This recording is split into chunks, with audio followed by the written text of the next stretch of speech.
do not reflect those of the Evening Rush Network. Viewers' discretion is advised. Let me explain to you the reason why I am the way I am inside your tainted views, my failures and my victories. Situations that I learned can trigger me. Decisions that I've regretted instantly. Ways that I've grown and how I move differently. Listen close if you're into me. I'm guarded, I'm open, I'm struggling. Making the adjustments to this new dating world that's... Yo, first I'm going to ask this question. Why do we still have Mac on the intro? That's how you start the show off. That's how you start the show off. Listen, what's going on, y'all? Welcome to another exciting episode of the Rellz Relaxation Hour. I am Rellz, as always, joined by my host, my brother, my confidant, Blacko himself. What is going on? What's going on, my brother? Chilling, start of the week, the work week. Nothing crazy. What's going on with you? Same here, brother. Same here. Good evening, Auntie. Hey, how you doing? When you get a chance, can you check the voice note that I sent you? But yeah, so how's everything going with you, Black? How was your weekend? Weekend was alright. I don't remember what I did, but it was alright. Sounds like an exciting one. No. I kept it cool. Kept it relaxed this weekend. I got the, it was supposed to quote unquote rain all day the weekend, so I didn't really do too much. Saturday I went out, chill with the kids. They had me all around Connecticut going crazy. Sunday I just relaxed, man. I was waiting for that big rainstorm. Ain't nothing happened. Shit didn't happen at all. But as far as me, my weekend was pretty good. I'm on vacation for 2 weeks. Thank God. Yo, no lie, it feels like the last 2 hours of work feels like it takes forever when you about to start a vacation. Oh, of course, it's always like that because hey man, how you doing? As things go, work, they know you about to chill. They know you about to go on vacation, so they're gonna make you try to do all types of things. Hey, Laura, how you doing? What's up, Laura? Yeah, shit. I know. For sure, it just felt like it was like 2:00, and I'm like, yo, I got 2.5 hours left. Yeah, so 2.5 hours felt like 3.5 hours. Nah, I feel like that every Monday. Every Monday, I get to work, and it seems like it takes all day, and it's like a continuous routine with me. Coffee, get my work done, lunch, and I'm just like, damn, I still got time to go. But the only good thing about today was they sent the email out saying we got Juneteenth off. Well, that Monday. Oh, I was about to say because it's on a Sunday, right? Yeah. All right. So did y'all? I know it was like a late holiday last year, but did y'all get it off last year? Nah, this year will be the first year we doing it. Oh yeah, the post office cock blocked on it last year too. They threw the only excuse out why they couldn't give the holiday too. Well, you got to figure now is they have to give it to us because for one, Martin Luther King Day. But what a lot of people don't know, they view that as a black person's a black ethnicity holiday, and honestly, that's not true. Like that shouldn't just be our holiday; that should be everybody's holiday. But they view it as the holiday for blacks. Well, certain states don't celebrate it. That's very true. I think, if I'm not mistaken, Arizona's one of them. And Texas, Texas. If I'm not mistaken, I think Texas last year they was trying to get that abolished. Then look at Black History Month. Black History Month, we have no day. We got what's that? President's Day. Yeah, so it's still something we're still sharing our month, and it's still the shortest month of the year. Exactly. So we really technically have no days, but Jewish people they have multiple days, especially in September, April. Yeah, the school year starts on a Wednesday and Thursday and Friday. You be off because of the Jewish holiday. Look at even Chinese New. My son was off for Chinese New Year. I was like, what the hell is that? I was lost. Really? I didn't even know they had the holiday. I didn't even know that was an actual day off. Every nationality now has a holiday where the school system be off, except for now, us as blacks. So we have it. We have Juneteenth. Now, do I know if school's out? I have no idea. But Juneteenth falls it is crazy because it falls for school, at least for the school year. Juneteenth falls at the end of the year. So it's what's the sense of even having a day off? Because pretty much the kids are pretty much done with school anyway. That's that's very true. But actually, since the whole COVID thing last year, school year has actually been extended in certain places. Oh well, they flipped it now because now with school years, if it's a snow day, they just have kids remote learn. Nah. So yeah, no, I read that they're going to do remote learning on the days when there's on snow days, so that way there's no days missing. Oh, Connecticut pushed school year back because Connecticut, matter of fact, usually Connecticut school year is usually over beginning of June. Hmm. Now it's over at the very end of June. So these kids really only technically got a month and a half of summer now. Yeah, yeah. You tell me about the school closings. Yeah, yeah. I know. I'm gonna start giving her credit for my school closing updates. Listen, man, you got to, man. You got to keep on your current events, man. Especially keep on that. And speaking of current events, I was looking at I seen something, like I think I told you last week, something that baffled me when I was talking about the gas inflations, man. Like they told me I was gonna keep rising up. And I'm getting to the point, man. Listen, the train's looking like this way it's at. Bro, I spent $82 on gas. I'm sorry, who? $82 on my to fill my tank up. And I Wait, don't get me wrong, I have a pretty big tank though.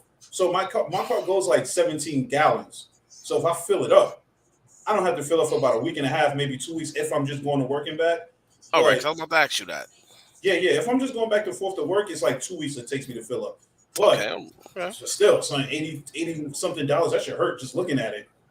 I mean, at the end of the day, like we have to expect inflations. It's gonna happen.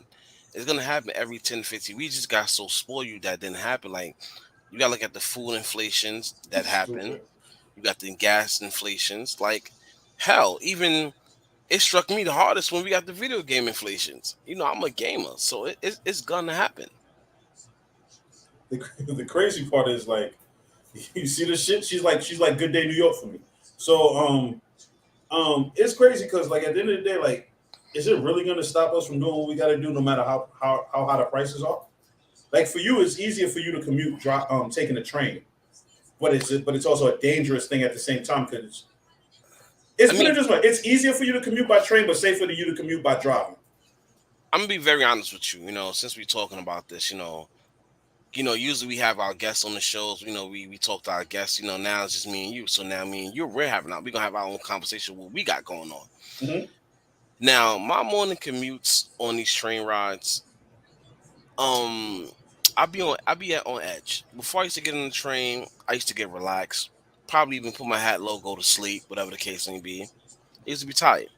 Now I'm on these train rides, and I'm always on alert.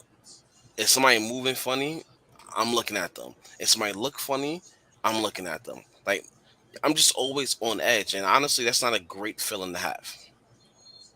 So yes, I can drive to work, but at the same token, is it'll take me too long to get to work Yeah, because you drive. yeah, yeah, yeah, absolutely. So literally from 6:30 to about 10, driving to Manhattan is some of the worst things you can do. Hmm. And let's not talk about coming home from the. Yes, because when you're coming home, I'm going uptown, so I see it all. Yeah, so you say the worst time to drive home from downtown is about what, from about 4 to about 7, give or take. Yes, like the rush hour in general. Because remember, you got to figure it out. Me and you, like we Bronx guys. We live. Katie's stupid.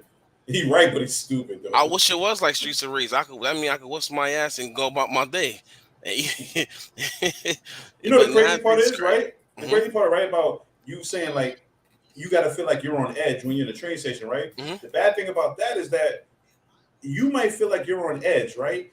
Hmm. And but you're just on alert. The next person next to you might feel like something's wrong with you because you're on edge, and that can be an issue. Oh no, no, no. But see, one thing about me, like you're absolutely correct. If I was one of those fidget, I don't like the fidge. I don't like people to fidge around me. So I know I wouldn't want to get off that energy to somebody that's sitting next to me, that's standing next to me.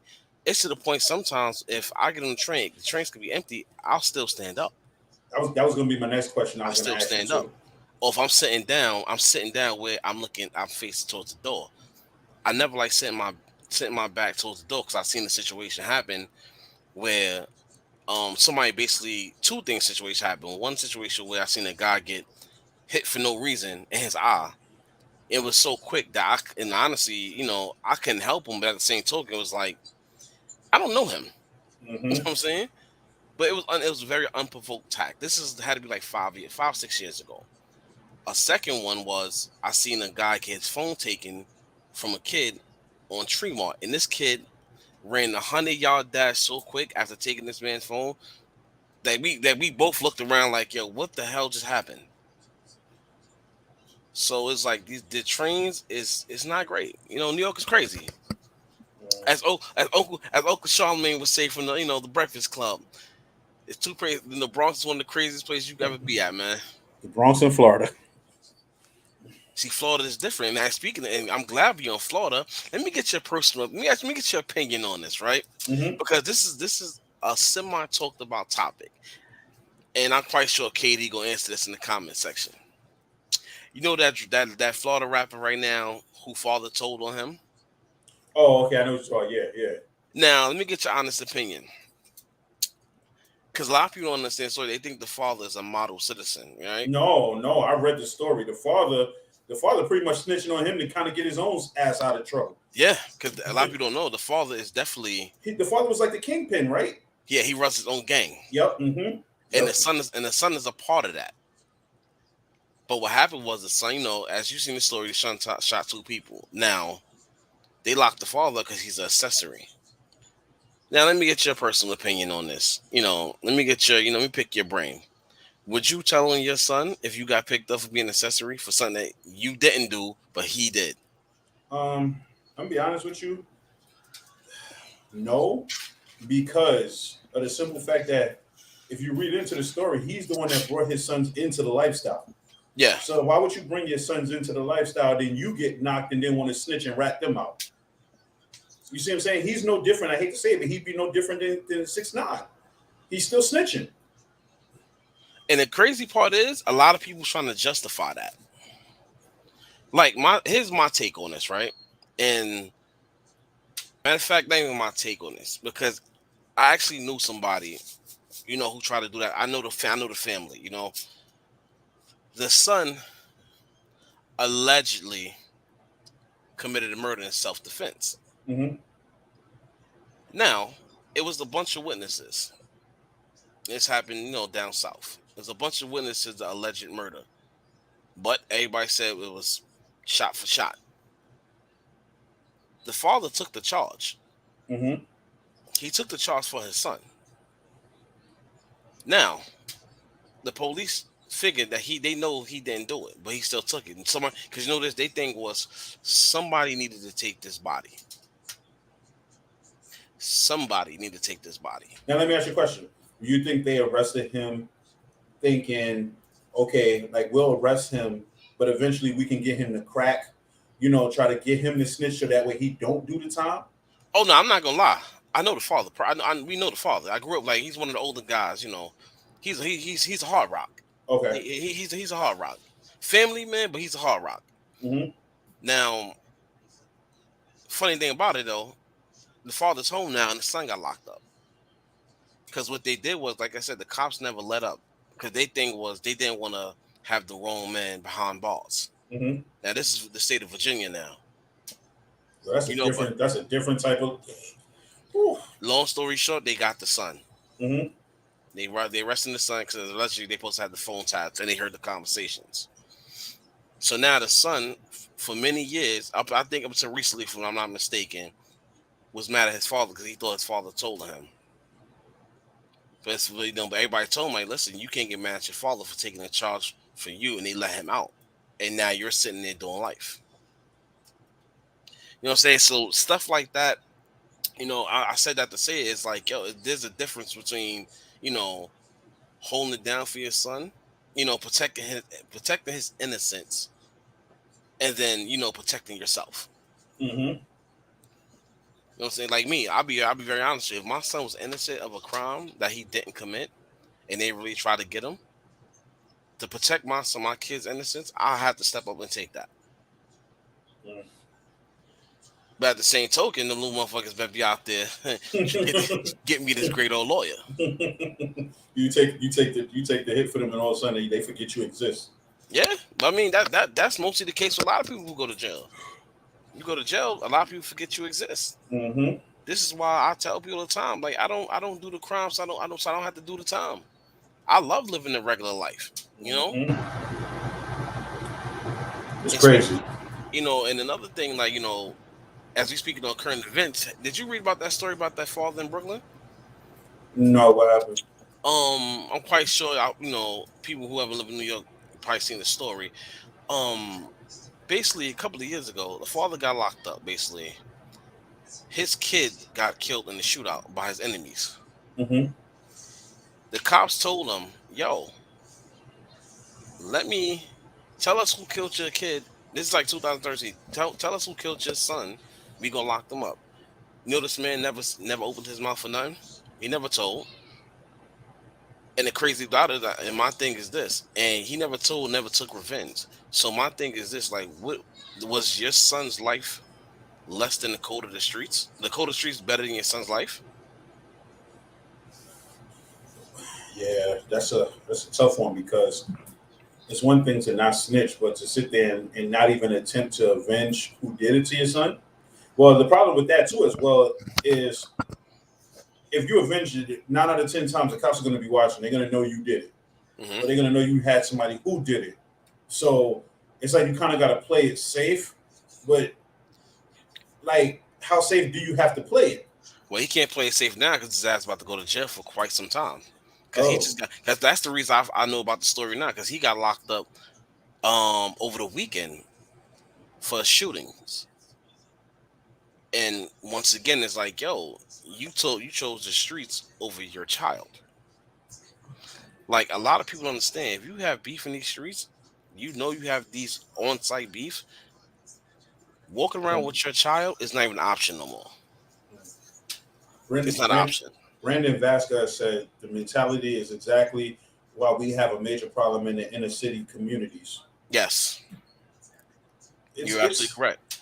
it's it's so sad. Well, I ain't gonna say it's so sad, but this has been embedded in us. Whether we're from the streets, whether we're not from the streets, being from the inner city neighborhoods, it's always been embedded in us. You see something, you keep your mouth shut. You don't snitch. You don't say anything. Then what happens when you do say something? You get labeled a 6ix9ine, or and then if you say something in your streets where you from, you can't go back there because everybody's gonna know what you did, what you said, how you said it, and that's the problem.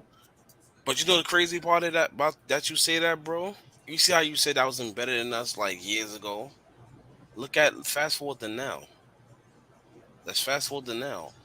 People who tell is actually, we're not street guys. I'm not gonna call myself street guys. We're not street guys. So, we see people who tell all the time and they be home, they back in the same neighborhood chilling. Let's take Alpo for instance. You know what I'm saying? The man told on numerous people, came home, he's out and about chilling, doing 1, 2 interviews. It's like snitches are being celebrated now because that's what it is. I don't want to say necessarily that they're being celebrated. I think more so snitches come back home because I just feel like they're protected in some weird way, some shape, or some form. If you snitch and end up back in the same hood you from, people, I feel like people in the hood kind of know, like, yo, he snitched, he back home, or he must be working with the cops. We gotta chill, stay away from him.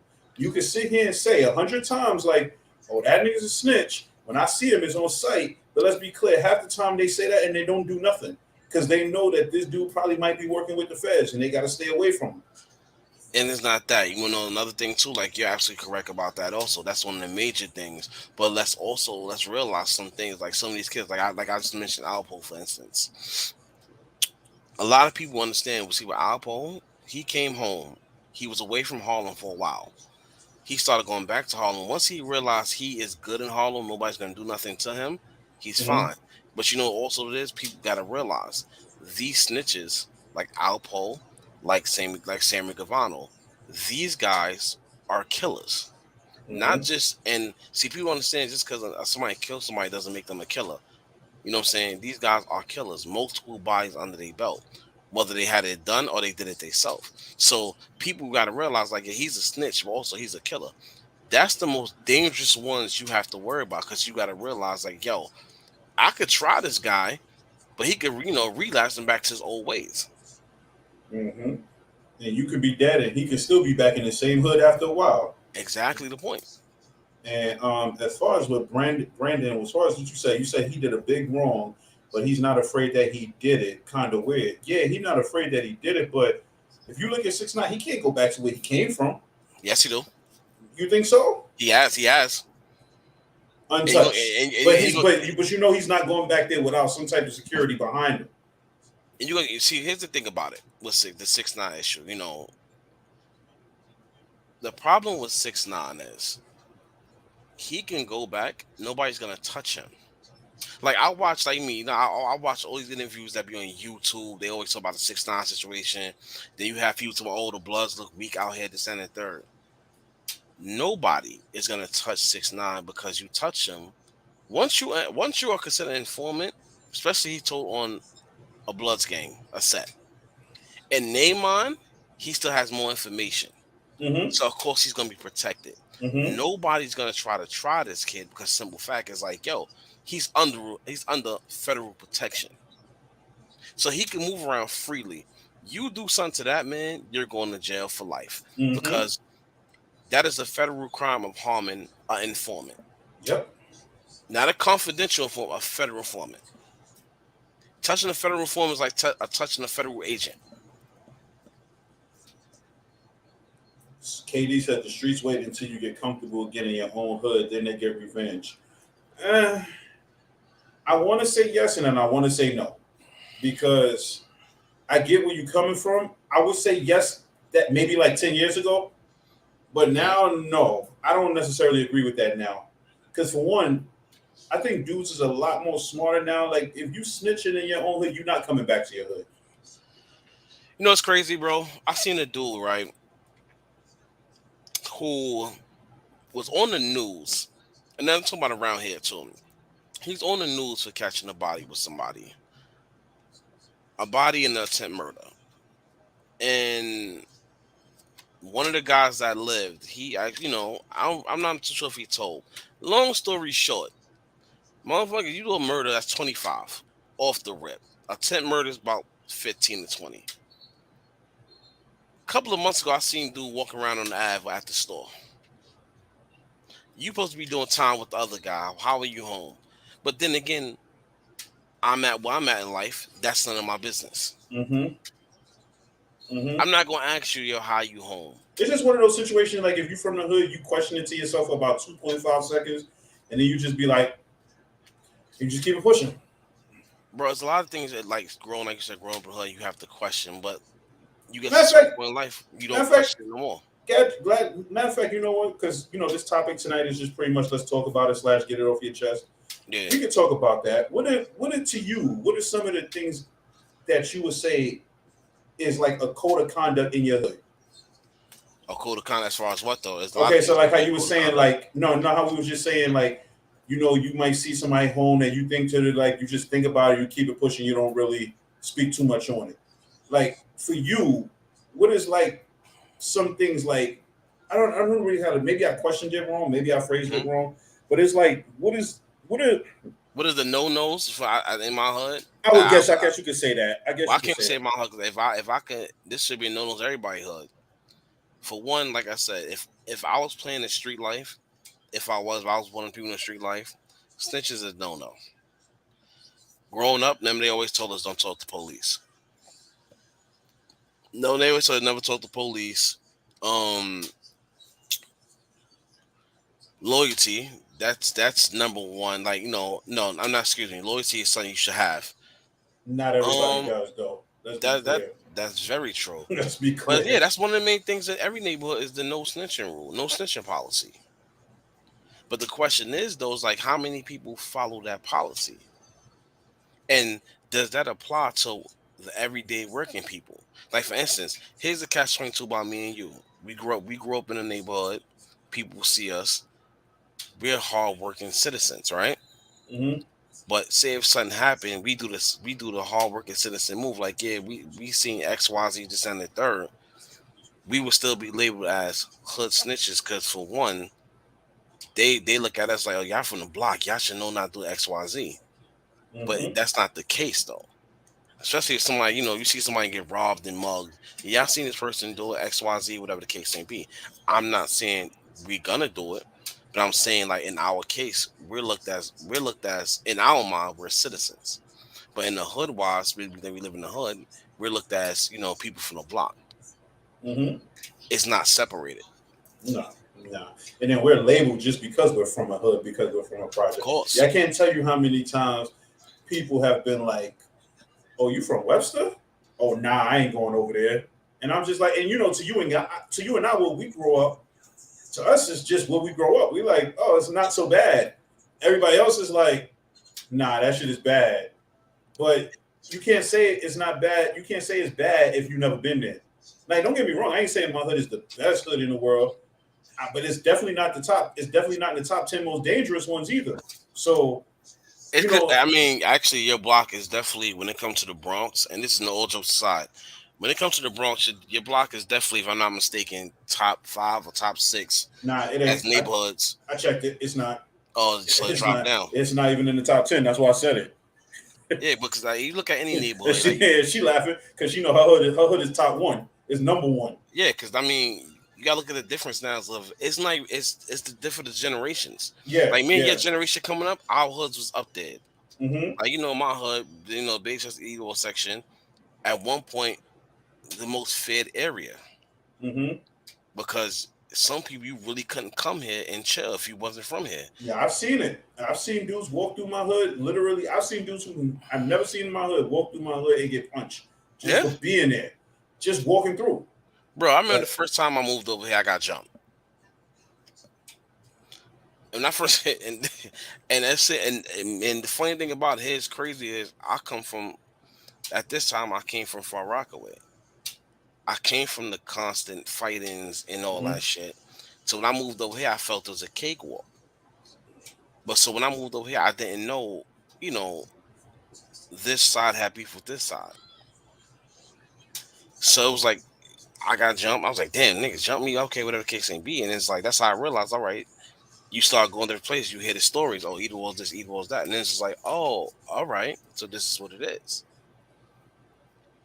And it's like everywhere you go is gonna be like that from Edenwald to Forest to Castle Hill to Butler to Washington to Mount Haven, Mitchell's, Millbrook, like all these places is like that. But once you grow up in certain areas, to you it's just like whatever. mhm. Yeah, that's what I'm saying. Like, it's just having respect for your hood, and then it's having respect for other hoods you go through because you just never know. But But I keep it a stack with you though, right? You see all the projects I just named, mhm, I go through freely, no problem, whatever. Cause it's Bronx. So to me, I feel like Bronx is home turf, regardless of where I'm at, yeah, home turf. mhm, But when I go to these other neighborhoods, the projects in Brooklyn, Queens, I don't care not too much about Manhattan. Like let's say Brooklyn, Queens, I'm on point because I don't know what the situations was going on over there, mhm. and this be the problem. Speaking of, and look at that kid that just got killed in the pharmacy, the Oh, FBG Cash dude. I see what you're talking about. Is that the dude with the dude where they was jumping him at first? The other dude took out the gun and just started shooting him. Yeah, Mhm. look at him. You came from California to a block you ain't know what the situation was going on over there. Like people be so prideful not to really check in. Hold up, Like but wait, hold up. What happened with that? What was the story behind that? he came to the Bronx from California Uh-huh. flossing. Oh, like It's chains first and everything type shit. chains, money in the pocket, but he don't know over there they at war, so they see a new face. Mm-hmm. They So approach they approach the new automatically face. off the new face, they think he might be from the place they Yeah, beefing with. Yeah. they approach the new face. Mm-hmm. So you approach the new face. Oh, you got money. You this that and third. Okay, you're a rapper, but you're not known. Okay, but Mm-hmm. you're a rapper. You in our hood. We don't give a fuck about you. Mm-hmm. We want what you have. We hungry over here. Mm-hmm. And this be the case. With rappers these days. Like, think about how many rappers got killed in the last 3 years. Think about it. And they all up and coming rappers. Because why? They got that prideful shit where they don't want to check in places they go to. If I go right now, if I go to Virginia, I'm calling my people. Like, yo, how's it looking down there? Oh, nah, it's not good. I'm not coming. So what happens when you feel like you're untouchable till you get touched. And that's very true. A lot of people definitely be feeling like that, gang, this and that. Let me explain something to y'all. Man, this everybody that's listening out there. I don't care what gang you're in, you red, blue, purple, yellow, whatever the case may be, y'all get the point of what I'm saying. Gangs are not no longer organized to where you feel you can go in any neighborhood you want to. Please get that out your mind. You could be a blood, you go to another blood hood, you are an op to them. Let's get that. Same thing with Crips, anybody. You are an op. Check in before you go somewhere. What do you say? You can't go back to there, you ain't respect. Oh, what? But you can't go back to your hood because you didn't really have that respect. What do you mean by that, Don? He lost me. You heard. But yeah, I get what you're saying. So it's like at the bottom line for me, it's like I don't know, bro. It's just I've always had respect when I go to other hoods, just because where we from, it's almost like you, yeah, you could feel comfortable, but always be on point regardless of the fact, because you just never know. That's facts. Like me, I walk around. Let me say something to you. Like you know me. I'm a person who I like to go around. I like to enjoy the outside. Well, I used to like to enjoy the outside. I still do to a certain extent. But we are in a time where violence has spiked up 80%. It is crazy right now. Everywhere you go is violent. It's either robberies, it's rapes, robberies, murders, tip murders, everything. Oh, So, John so talk about now, rappers. oh, so now it's like you can't enjoy outside no more. Like all the neighbors I used to walk around freely, get out my car and just walk through. I don't do that no more. Mm. I don't do that no more. Why? Because simple fact, I might be in a neighborhood where I don't know what's going on at, and I don't know nobody in that neighborhood. Mm-hmm. So them days is over. Like for instance, like let's take your hood for instance. I might not know what's going on in your neighborhood, but if I'm before I go there, I might yo, bro, what's going on over there? Everything cool? Straight? All right, cool. I need to go over there for something. Or if I do go somewhere, I always hit somebody up like, yo, here's the address to where I'm at. So it's like, well, Now you're right, Brandon. Like I always felt like the goal always supposed to be to make it rich to move out the hood?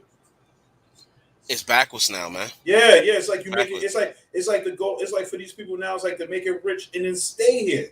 Like why? It doesn't make any sense. A lot of them, but bro, you don't understand though, it's not even that. It makes sense to them. A lot of people like being hood rich. You know what I'm saying? Hood rich is to some people is where it's at. Oh, I get it. Because you want to be the envy of the people. Yes. Yeah, and Think, that's a blessing and a curse at the same time. think about what me and you always say when we see somebody with a fly ass car in the hood. Why you here? Yeah, Why you you here? there's no reason you should have an $80,000 car living in the hood. My point. No reason why. Why you having? Why you driving? Like even the funny shit about it, when you see the people, that cop Mercedes Benz and all that, the Beamers, then you realize, all right, a Beamer ain't shit till once it break down, you done. Yeah, yep. You drive that shit till you drive it till you can't drive it no more. Yeah. But think about the ones in the hood with the 745s, the Grand Jeep Cherokees that cost $70,000. You know what I'm saying? So it's like, why? What's the sense of being hood rich if you could get a nice good check and get up out of the hood? Mm-hmm. Mm-hmm. But we're gonna. I'm sorry to cut you off. Like, hey, bro. But no. We're gonna take a quick break because we already at 32 minutes. We've been moving. So we're gonna get a real quick break. We're gonna come right back. If you're looking to figure out how you can start a podcast on the Evening Rush Network and you don't know how, this is how you do it. Looking to podcast shows and do not know where to start? The Evening Rush Network can help you with that. Call us at 929-441-2417 or email us at theeveningrushnetwork@gmail.com for dates and prices. We got you for all your podcast needs. The Evening Rush Network. Tune in, subscribe, and share.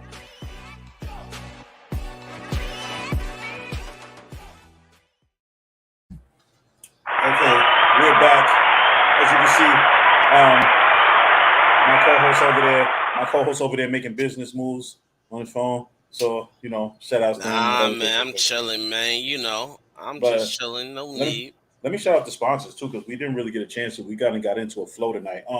Shout outs to 2920 Clothing, Sayings by Butter, Bobby D Customs, I Am Her Creations, Linden Coin Laundromat, and Rhinestones in a Box. Great shout outs. Yeah, once again, yeah. She's actually working on something else too. She told me the other day. So yo, Blacker, let me ask you a question. You see that, right? She blinged that out. How long do you think that took? Is that Rhinestones? Yeah. I don't like rhinestones. I always hate rhinestones because rhinestones is messy. So I'm gonna give her credit. That's like about a 3-hour job. Yeah, it was about 3 or 4 hours. Yeah, Yeah. I don't like rhyme because you know this. I'm quite sure everybody can say, you used to have art in school. They used to give you rhinestones. He going back, guys. Okay, he getting it off his chest now, guys. There we go. Nah. That's crazy. I hated rhinestones growing up. Like rhinestones is cool, but doing art with them shits, couldn't stand it. I was never good at art in school, to be honest with you. I couldn't draw for shit. It didn't do anything for me. I Wasn't still my can't thing. draw. Me neither. It wasn't not one of my many talents. Definitely drawing was definitely not one of them. Let me say something to you, man. I still can't draw a stick figure, bro. I can't draw a stick figure for shit. I mean, Like, as good as that's about as good as I am. Bro, I can't draw a stick figure to save my life.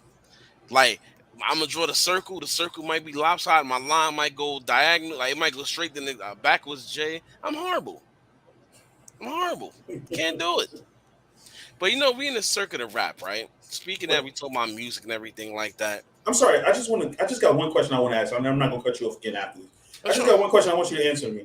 Mm-hmm. At what age, and maybe it's just me because I ain't never been, but at what age do you stop going to summer jam? What age did I stop going? I never been. Yeah, I'm just curious because I've seen 40, 45-year-old grown men excited about stunting in the parking lot for summer jam. Now I'm not getting on people who do it. I just want to know, is there an age limit that you stop going? No, see, here's my thing, right? This is what I always heard about summer jam. After the Rockefeller era and all that stuff, the Rockefeller era summer jam was bananas. Mm-hmm. For I always heard and I seen videos was bananas. The Jay-Z era, bananas. Now, from my understanding, what summer jam is, I heard it's more so the parking lot and the pen when you sit out in the stands, because some people treat, especially people our age, they treat summer jam like a club. See, at least you went. I ain't never been. And in your 3 years that you went, how excited were you to go? I'm curious. Anybody in here who ever went to summer jam, I want to know. That's where it's at, bro. I can't knock. I heard that's where it's at.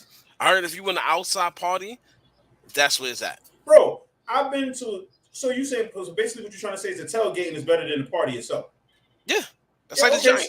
Think about it. That's like the Giants games. All right, so I remember, summer jam. Granted, that one, but so me and my uncle, when I was younger, we went to HBCU games in MetLife, right? Okay. Never went in the game. Just stayed outside and tailgate the whole 5 hours. But that's a lot of people do at Giants and during the football season. Mm-hmm. That's a lot of people do during the Giants game. They go out there to grill and party. They don't even go watch the games.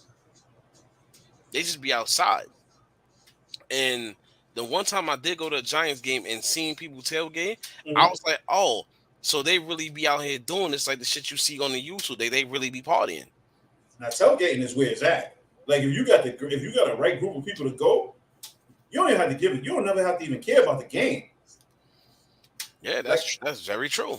Like I said, when my uncle did a tailgate 1 year, it was we literally stayed outside the whole time and never went in the game. I literally went because we made a girls ride out there, maybe 2 celebrities at most I went for. Oh. Now I never did a concert, man. I never been a person to do a concert like that and stuff. And I mean, I never cared to do a concert because I know me. After a while, I'm tired of loud music. I'm really one of those. I listen to music going to work, coming home, going somewhere. But once I'm home, after a certain time, I don't need music. I don't want it no more. I can't listen to rap music in the morning. Oh, I can. I can't. I feel it's weird because the only day I think I can listen to rap music in the morning is on a Saturday. If I'm going to work, I can't do for the rest of the week. I can't do it. It has to be. I can't go to work too rowdy, man. It's too early. I can't do it, man. I'm gonna tell you, I ain't gonna lie. Recently, I'm not gonna hold you. This is the funny shit.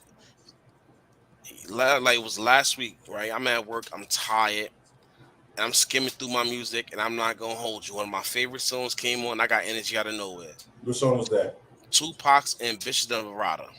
Oh, I got my job listening to Akinelli. You're wildin'. Nah, I tried. I trust me, I tried. Look, if you go to my job, right? You ever went into my job, right? And I'll be like, yo, play Akinelli, they won't let me play it. They're smart that they don't. You know what? It's crazy, that we talk about music, right? And last weekend on the show, it was thrown out there, but we're gonna really, really, really, really congratulate you on this, man. Congratulations for being new A&R, man. How does it feel? We gonna forget everything else. I can tell you that without a doubt, without a shadow of a doubt, being an A&R right now truly, absolutely sucks. But I'm gonna tell you this much. It's a learning experience. It is it's forced me to have to look at some things differently. It's forced me to have to adjust some things. It's forced me to have to balance the difference between personal and business. Okay. Thank you, Auntie. But I'm gonna say right now, it is definitely what I expected it to be, which is not an easy ride. I expect it to be tough. I expect it to be hard. I expect it to be difficult. But I feel like once the wheels start moving, once the grooves start going, it'll get lot more easier from there. Okay. Now, as A&R, as a new A&R, right? Because your job is to definitely find talent. Also, your job is to how can I say? I want to say this, not market the talent, but prep them. I'm saying the word wrong. Excuse me, ladies. I'm saying the word very wrong. How would you approach your talent? Say like you meet a nice talent today, right? A singer, let's say a singer and a rapper. How would you go about who goes first as an A&R? How would I go about as a search of a singer and a rapper? Yes. To be honest with you, me personally, I would go with the singer first. Okay. Because I feel like there's so much rap music going on nowadays. Okay. And rap seems to be the dominant thing on the radio station. So if you found a singer that can catch fire, that would catch the attention. Because to me, at this point right now, and I don't mean no disrespect to any up and coming rappers, but I feel like rap is a dime a dozen now. Like to find a rapper is like, but I think to find that R&B singer, like that true R&B singer, is like a needle in a haystack. So I think I would go to try to market the R&B first, and then come back to the rap. If that makes any sense. Yeah, now I get it. So now I found the word I was talking about. So I mean, artist development. That's the word I was actually looking for. Now, like you said, you were focused on the R&B singer first because the state of how rap is a dime a dozen, which is very, very true. But also, you have Brandon, you don't like the Migos, huh? Well, you ain't got to worry. They broke up anyway. For now, we'll see. Well, that's all the publicity stunt. I think that's the marketing strategy. I agree with you 100%. I think that's marketing strategy, and that goes. Sometimes, honestly, what a lot of people understand, sometimes that's a part of the game. I hope that it doesn't end up another Dipset situation, because remember, originally their breakup was a publicity stunt that just went totally wrong after that. But see, a lot of people gotta understand something. Like a lot of people understand something as far as like breakups and marketing of teams.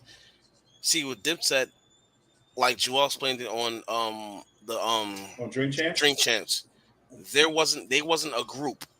Yeah, I heard that part. Because he compared it to the Locks. Yeah, and a lot of people understand what Dipset is. Each one of them gentlemen have different positions of diplomat label. That's what it is. Cam the CEO, Jim the president, Joel's vice president, and Zeke whatever position he has. So as far as them breaking up, yes, they wasn't making music with each other, but technically speaking, they was on the same. They just owned a piece of the label. Whatever piece they own, I'm quite sure Cam owned majority of it, but they just had their piece, they had their foot in. They wasn't a group. Now you look at guys like Junit when they broke up. Junit actually was a group. What's going on, Brooklyn? Yeah, what's going Junit on? was a group. So when they broke up, all right, they broke up. But did it hurt them? It hurt some, hurt people It like hurt all of them but 50. Let's be honest. Let's not be honest. not necessary because you gotta look at their work ethic. Yeah, but that's what I'm saying. Look, let's be honest. If you really want to think about who it hurt the most, it hurt everybody but 50. Where's everybody else now? That's true. So now back to you now as A&R, because I don't want to focus on the outside labels. Now I want to focus on you now, my brother. I just want to say for the record, me and you ain't never breaking up for no publicity stunts. This ain't happening. I don't do those. All right, I'm saying this is Rellz and Black or Rellz Relaxation forever. So I just he's trying to throw me. Of course, y'all see this, right? Nah. I'm gonna get him. Nah, go ahead. Now, you as an A&R, you have a group of, let's say, 4 guys come to you, right? Mm-hmm. And they sound all good together, but it says that one particular one that's standing out the most to you. How like a lead singer? Not even a lead singer. It's just he's sticking out to you. Like he's the one just shining. They all nice, but he's that one sticking out to you. Now, how would you go about that? Would you sign them as a group, or would you sign them as individuals? Being that you the A&R. Okay, so you're saying that one shines above the rest of them, but they're all equally good though. But there's just that one that shines better than all of them. I'm gonna give you a prime example. All right, let's go back to the G-Unit real quick. Mm-hmm. Everybody on G-Unit, remember, 50 was the head. Mm-hmm. 50 could he can make his songs, all that. Lyrically, Banks was the best one out of them. Lyrically, absolutely. Mm-hmm. So you have 50, Banks, Buck. Yeah. I'm not gonna include Game. They come to you, you find these guys, you're like, damn, these guys is good. But this kid right here sticking out, like a Banks of 50. How would you go about signing them? I would sign them as a group because my thing to me is I feel like if they all have some type of talent and they're all marketable and you can make money off of them, and at the same time they can make money for you and everybody's happy. Why are you shaking your head? We'll talk about that. You just said so you can make money off them. No, but I don't mean like that. It's not bad. It's not bad A&R because the goal is for everybody to succeed, but be successful financially. That's true. I'm gonna sign you, but then don't make no money off of you. How does that work? That's very true. You see what I'm saying? So it's not bad A&R. You have to think. This is where you have to think as a business and not think personally. Of course. You see what I'm saying? So I get where you're coming from, but this is like at the end of the day, if I have one that's better than the rest of them, I have to figure out a way at a certain point to I don't want to say break them apart or break that one off into his own, because you got to also remember there's egos you're dealing with as well. So you kind of got to. You also can sign him, see, but also that you signed the group. Mm-hmm. But you also could sign one to individual deals. You could, but I think I would start them off. I think I would start them off as a group first, because there might be one who might sound incredibly better than the rest of them, and then you sign them as a group. And as time goes on, it might be someone else who might sound better than the one you thought it would be. That's very true. Like, do you watch that show? Have you watched the Wu-Tang show? I haven't seen it. And that's a prime example. And I brought that up because it's a prime example. Like, everybody know Wu-Tang had eight members. Okay, so I give you an example. If I had Wu-Tang, right, I had Method Man, ODB, RZA, Ghostface, Raekwon, right? I'm sorry. So if I had those 5, right, and I'm looking at them and I'm like, okay, Method Man's the best one out of all of them right off the bat. But why would you say that though? Because let's just say I sign him and then he has no. lyrics. No, I'm saying like what you just named some of they top 5 members, right? But why would you say Meth? Why would you think Meth is the better out of all of them? No, I'm saying if I'm scouting them and I'm looking at them and I'm like, okay, lyrically he's the best one out of all of them, right? I'm just saying lyrically he's the best one out of all of them. Okay. I could be like, yeah, I got him in the pocket, but I'm gonna sign him as a group. Now, let's just say I get them as a group, they get a couple shows under their belt. I start listening to Ghostface. I'm like, okay, now Ghostface lyrically is great, but he has a charisma about him that Method Man don't have. You know what I'm saying? So now you're getting to see Like, say for example, you sign all five of them, but Don, Method go to Man sleep. sees it. You sign all five of them, but Method Man might be the most charismatic one at the beginning because the Yes. rest of them might be shy. Now let's just say you get them comfortable in front of a crowd, they're performing, they're doing what they do, and now you find out Ghostface might have been the most charismatic one out of all of them. Mm-hmm. So now I'm looking at it like, okay, if I would have just took Method Man, or if I'd have just paid more attention to Method Man and not Ghostface, I'd have been marketing Method Man like crazy, not even paying Ghostface no attention. Now look what happened when I got them in front of a crowd, got them comfortable. Damn, Ghostface is the best one out of all of them. You understand what I'm saying? So it's like you kind of got to take your time. You can't just assume that one might be better right off the bat Yeah. because you might find that diamond in the rough once everything starts moving. You know, it's funny that you say that because that's very true, and that's what RZA did.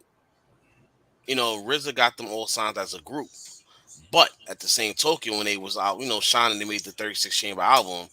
They all got the individual deals. But at Mm-hmm. the same token, was RZA controlled their deals. That's what kind of broke they group up. But a lot of people don't know that though. You know, so a lot of people think they broke up because they all went solo. No, they honestly some of them broke up because RZA controlled their solo deals. Now, Brandon, you're right, Brandon. I'm just using it as an example because if you think charismatic wise, ODB was the most charismatic one out of all of them. That's But and he was. he wasn't the most lyric. He wasn't the most lyrical one out of all of them. You see, to me personally, speaking for me, most lyrical ones had to be Raekwon and Ghostface. That's for me, my opinion. So if I'm signing ODB, Ghostface, Raekwon, RZA, Method Man, I'm looking at Method Man first. Like, okay, Method Man might be more marketable. He might be the most lyricist one out this moment. Then, like you said, I said Ghostface, but it could have been ODB. You looking at how ODB out here moving, you like, yo, this dude so charismatic. His energy alone could sell an album. So You now know, you got now go ahead, go ahead. and the crazy part that you say that, right? Like I'm old, like we older now, right? Mm-hmm. So me watching this Wu-Tang show, you know, it had me really go back to all their first albums. Mm-hmm. And I'll be totally honest with you when I say this to you, you know, and a lot of people might be like, "Yo, you bugging." I can't listen to Meth first album no more. I might listen to two, I might listen to 3 to 4 songs, but the people like Raekwon, Ghostface, I could listen to the album straight through. I'm not a big Jizza fan. Never really was. I Me try to give him neither. out. I try to give him an album a listen. I couldn't do it. Mind you, the guy is nice. The genius, he's nice. I mean, Inspect the Deck was never a big fan of his. as fans for us, right, with Hmm. rap groups, we always gravitate to one specific person in the group. Of Like it's course. almost rare that, like for me personally, I'm gonna be totally honest with you, and this might be a surprise, but the one I gravitate to the most to in the locks is probably Sheik. And the reason why I say that is because he's the one that I least expected to be the most, not the most lyricist, but he's the one that I expected, like, if they did break up, that his career wouldn't be a career anymore. But then he's the one that I could probably listen to his albums more than I could probably listen to Jada and Styles' album. Katie, go to sleep. Um, you mentioned Meth. I'm sorry, I can't listen to nothing Meth recently. I can't do it. To me, Method Man is an actor. Yeah, I think once it gets to a certain point where they cross over, it's almost Meth is like, an actor to me, just like Fifth. Fifth is an actor. Now, back to what you just said about Sheik Luch. Now, funny thing about Sheik Luch, right? Me personally, first solo albums, I think Sheik had the better ones out of all of them. mm-hmm. Silverback Gorilla to me is one of his best albums. I stopped listening to him by then. I'm telling you, it was actually a pretty decent album. And that's just me personally. I stopped listening to him by then because to me it was like all right. Because you know that after a while music started changing, and I Mm-hmm. think I started changing. Mm-hmm. Like you know me, I don't like listen to the same old shit that we used to hear back in the day. Why? Mm-hmm. Because we are in a different time when it comes to music. Like don't get it twisted. I heard that song down with D Chambers. I heard that song. Like, I'm not, Yeah, like, don't Sheik get it is very twisted. underrated. Sheik is Yeah, very underrated. Sheik. I ain't gonna lie, Sheik is underrated. You know what makes Sheik step up? A lot of people don't get this. That beef with Unit helped Sheik step his rhyme game up serious because everybody always undermines Sheik and how he is. Mm-hmm. Everybody looked at Jada and Styles as the threats. Sheik is not worth it. That's how a lot of people felt. So when Sheik stepped up on the mixtape era, his album came out, it was like, whoa. this guy's nice. He's up there with them now. He belong. You know what I'm saying? So Yeah, and she. this is gonna pain me to say it Mhm. because you know how I feel about this, but I'm gonna come out and say it after months of not saying it. But the Locks definitely deserve to be Dipset in that rap battle, and it hurt me to say it, but I will say this. I will say this. After watching their interview on the Breakfast Club, after that, I was like, I've always been a Locks fan, but Mhm. I was just like, it made me more of a Locks fan because you can see the brotherhood with them. You can see that it's not just business, that it's Locks and then everything else. Not Sheik, Jada, Sheik, Jada, Styles, and then Locks. It's Locks, then them. So after that, I was just like, it just made me a bigger fan. It made See, me a bigger fan. as a So person in music, right? I'm gonna say this why I had Dipset winning, and I'm gonna tell you why I had Dipset winning. I went through the Diplomats, mhm. each individual, but I went through the group and individually I went through their catalog. The problem with Diplomats is they have no crowd control. And that's one thing our artists need to understand. You can have all this dope music, but if your catalog sucks, it's over.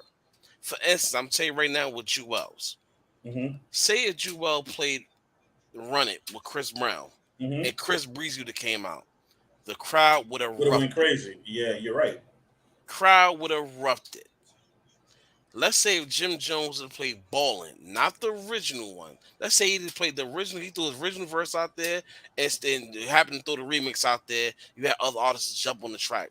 Crowd would have erupted. You know what I'm saying? Kim doesn't really have, besides Old Boy, Kim don't really have any crowd control songs. But Jim and Jewels do. Zeke, on the other hand, Zeke is the hype man. He just happened to be there, but he has songs. Mhm. I don't know no Zeke songs, Me neither. but he has songs. So my disappointment with that battle, even though that's last year, is with Jim and Jewels, especially Jewels. Because remember, at a certain point, Jewels was one of the hottest things smoking coming up. Mhm. If it wasn't Wayne, it was Jewels. If it wasn't Jewels, it was Wayne. Because a lot of people keep forgetting Jewels was featured on a lot of tracks Oh, that was hot absolutely. bangers.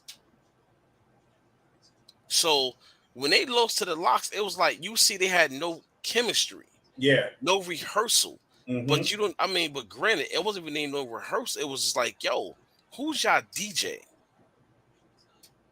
And Now like you just they said, look lost out there, bro. After a while.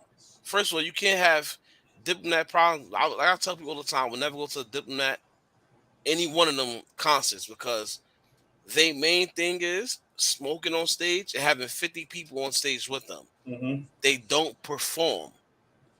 You know performances? A DMX, a Red and Meth, a Buster. Those are performances. These dudes stand in one spot like they telling you a story. Yeah, because the allure is, like you said, the 50 people on stage.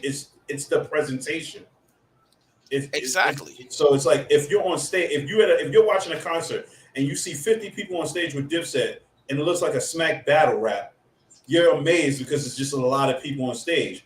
But when you're looking at it like the whole Locks thing, and you just listening and you seeing, like you said, they had the crowd. Jada had the crowd in the palm of his hands. Exactly. Then when he came out with that whole Biggie joint when he rapped off that beat, it was over. That's And when it it was was over. and here's the funny shit about it. You know how he killed it? That freestyle is old. That freestyle's like 2013. Old. But here's Yeah. the funny thing about it though. I'm gonna get back to that question, KD, because I'm gonna get back to that. And I was thinking about that question too after Joel said it.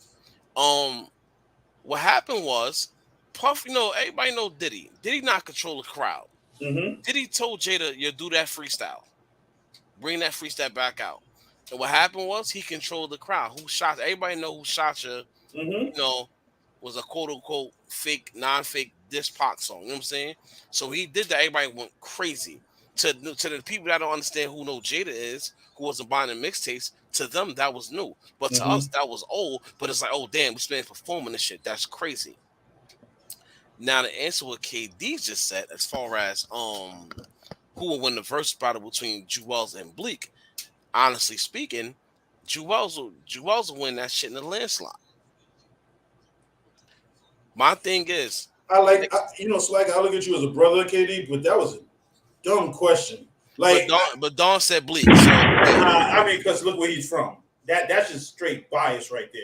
I'm but sorry, but Bleak is not beating Jewels in a rap battle ever, ever. let me say something. A lot of Bleak songs, and this is no disrespect to Memphis Bleak, because hopefully one day we get him on the show and talk to him. So there's no disrespect to Memphis Bleak. A lot of Bleak songs was either wrote by Jay-Z or it featured Jay-Z. So it's not like you really like, so who can win? Jewel's got songs on his dolo, he could hold on own. Bleak got mine right.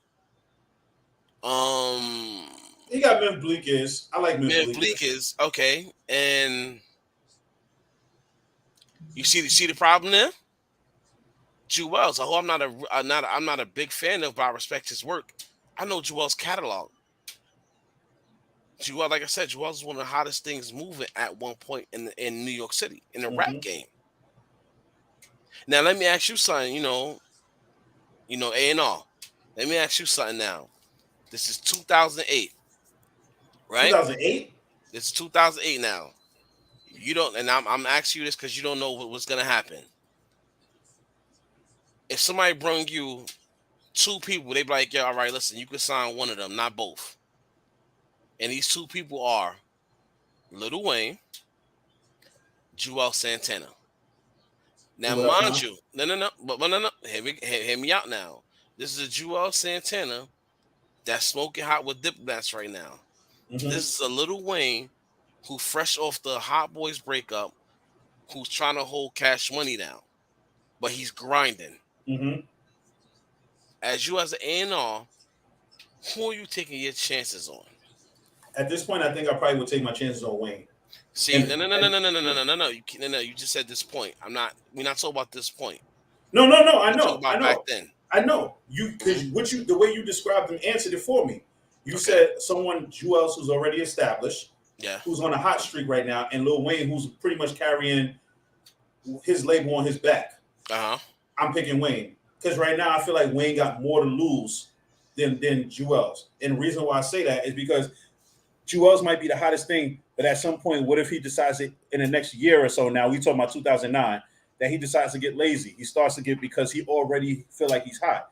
Now, if you got somebody who is hungry like Lil Wayne, who knows that he got a whole entire label on his back that he needs to support at this moment, that Yeah. they ride for him.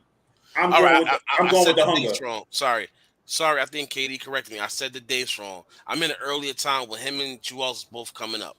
Now I asked that right because this is a conversation I had recently, and everybody always say Wayne and Jewel, and at the time, like I said, around that time is either Wayne, Jewel, Breezy. Breezy start coming up. Mm-hmm.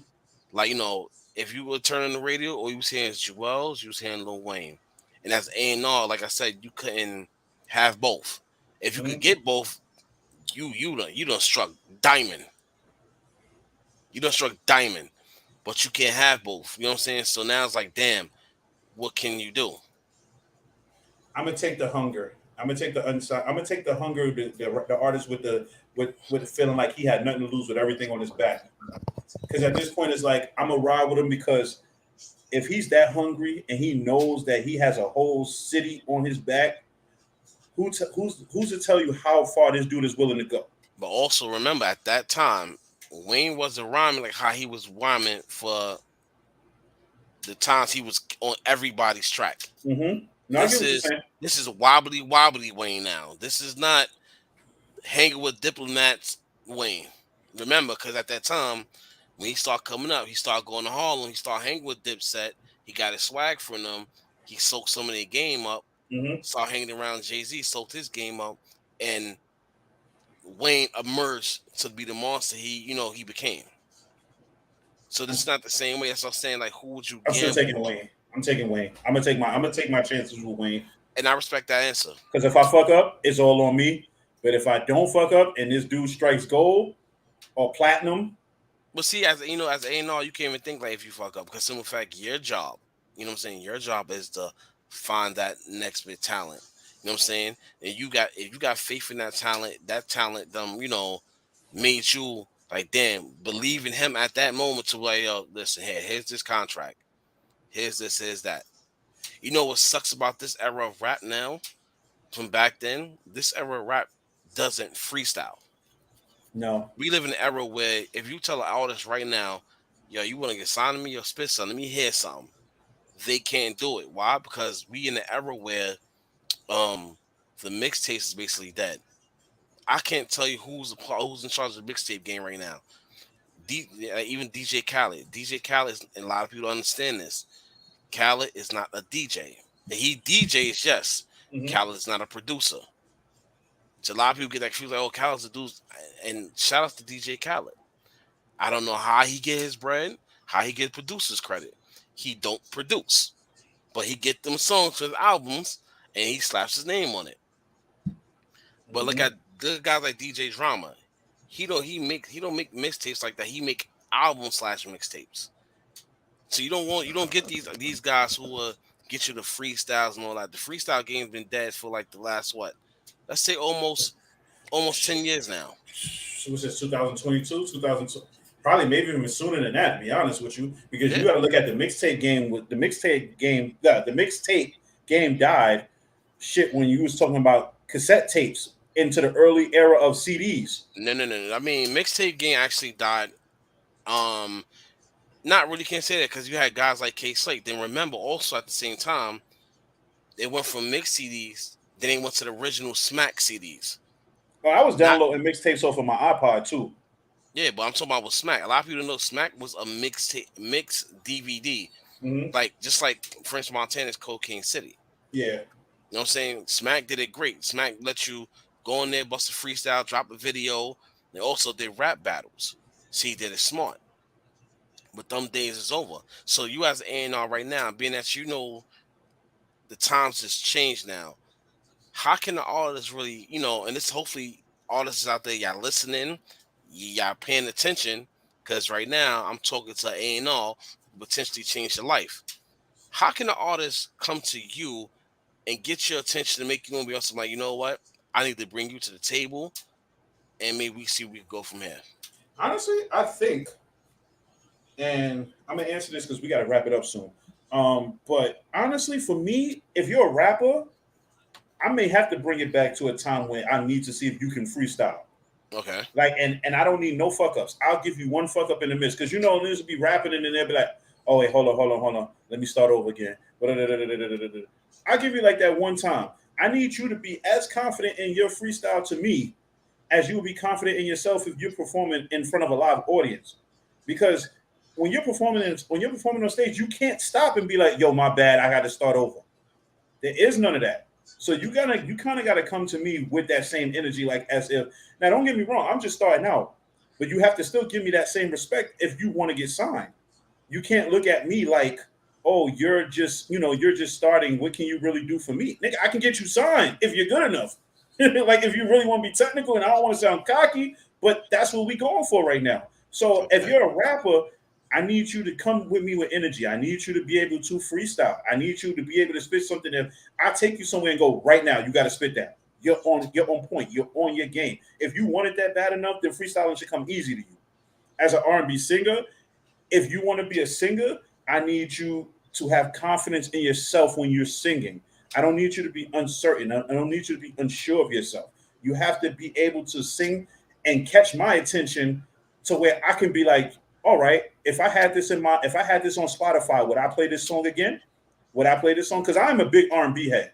So I would sit here and tell you, if I like an R&B song, I will play that shit in rotation more than Hot 97 plays rotation songs in the morning. So if you have a song that I like and you're singing it to me and I want to hear it and I want to hear it and keep hearing it, then you've got my attention. I'm bringing you to the table. So you So, have so then you got five. Let's say you got five different auditions. mhm, Everybody raps. I'm gonna exclude the R&B people. You got mhm. five auditions. Everybody rap, and they all raps all sound the same, but have different energies. How will you differentiate them for with that one? But also like you might have potential. You might not. You might be good. How would you go about that? Five same rap styles, but different energies. What will make you go? All right, I need to see more from you. or more from you? Your charisma.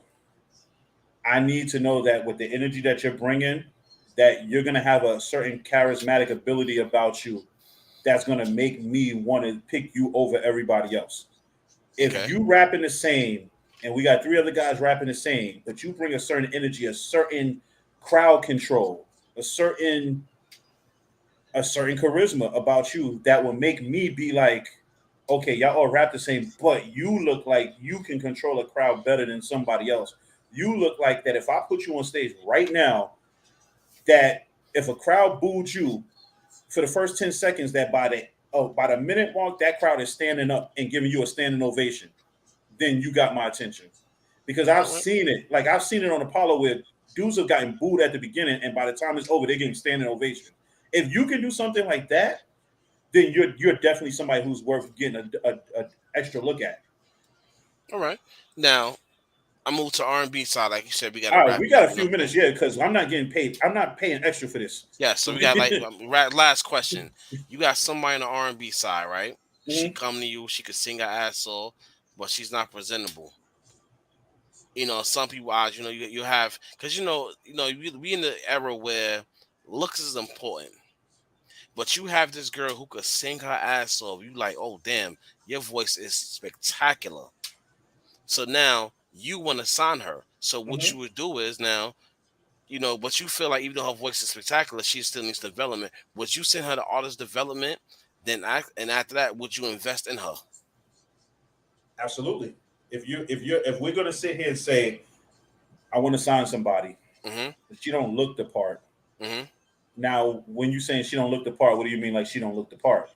Like because I'll be online and I tell you, I look online. I like you have people that can sing their ass off, but you have some people like yo, her body ain't right, her face ain't right, she don't know how to dress.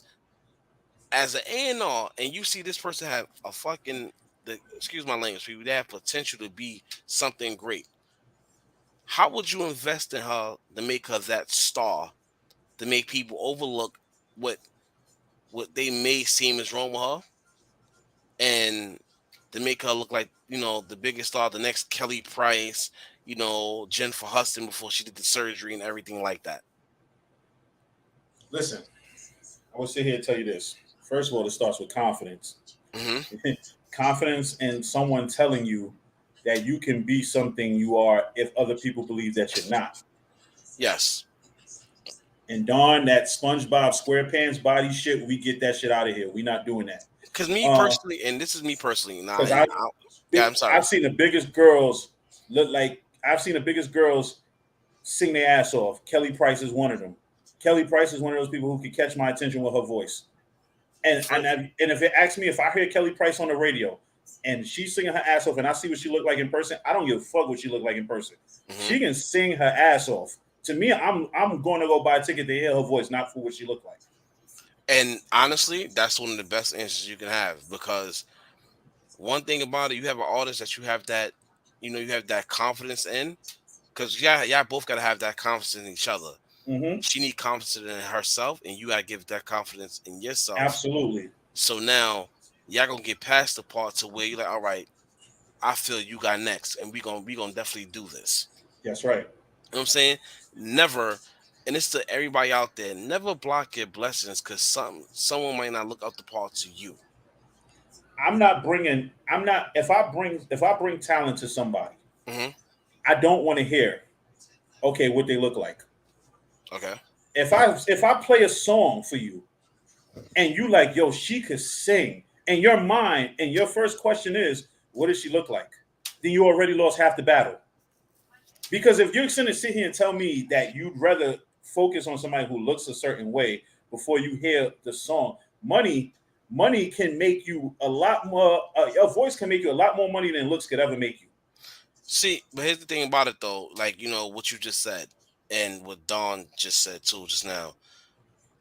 You have to ask what she looks like because, and it's not just from a standpoint as far as like, oh, she look like this, like that. No, you have to ask because if you know you're about to sign this person, you know some things you need to work on.